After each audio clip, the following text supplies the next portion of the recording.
nomor 1. Allah akan melindungi saya. Harus mendukung pemberantasan korupsi atau apapun transaksi di level pejabat.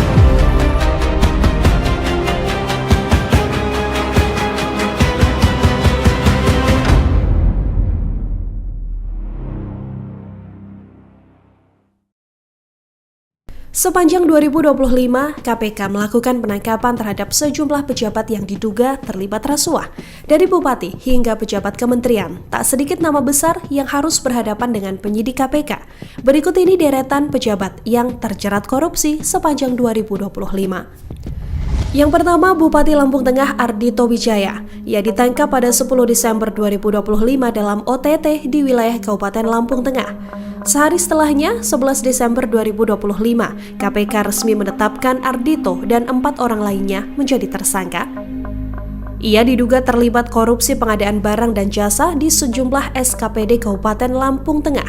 KPK menduga Ardhito menerima aliran uang 5,78 miliar rupiah. Uang korupsi dipakai 5,25 miliar rupiah untuk melunasi pinjaman kampanye pilkada, sementara 500 juta rupiah dipakai untuk biaya operasional Bupati. Dalam laporan LHKPN, harta kekayaan Ardhito mencapai 12,8 miliar rupiah. Yang kedua, Abdul Wahid, Gubernur Riau. Pada 3 November 2025, ia ditangkap dalam OTT KPK bersama dengan 9 orang lainnya. 6 November 2025, KPK resmi menetapkan Abdul Wahid sebagai tersangka. Ia diduga meminta jatah preman atau pemerasan terhadap bawahannya di PUPR Riau dengan kesepakatan fee jatah preman mencapai 7 miliar rupiah.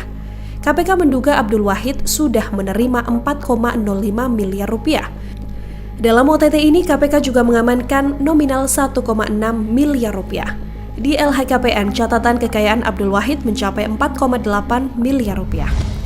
Nama berikutnya adalah Sugiri Sancoko, Bupati Ponorogo. Pada 7 November 2025, ia ditangkap dalam OTT KPK dengan sejumlah pihak.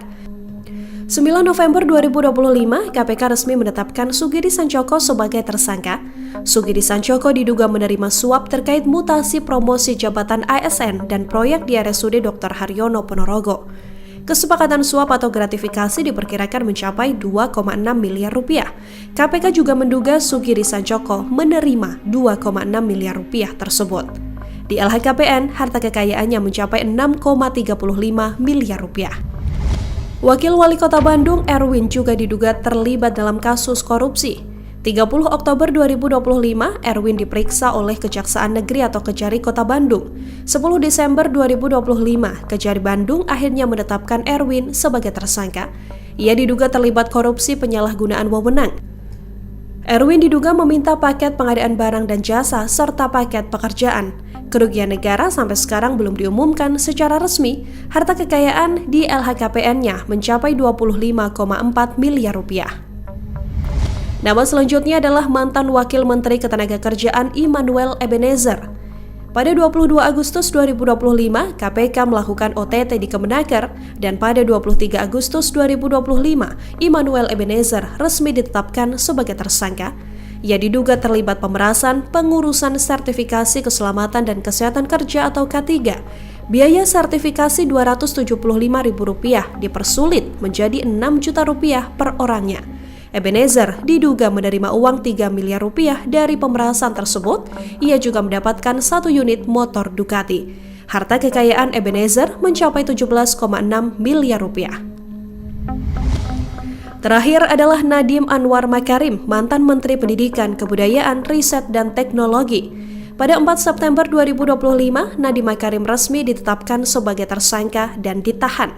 Ia diduga terlibat kasus korupsi Chromebook dan Google Cloud.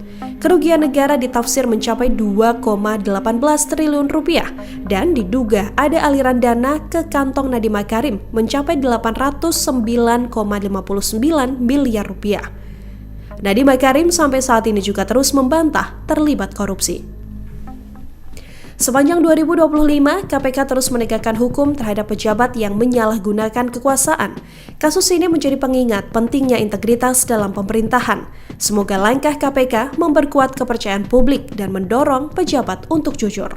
Download Tribun X sekarang, menghadirkan lokal menjadi Indonesia.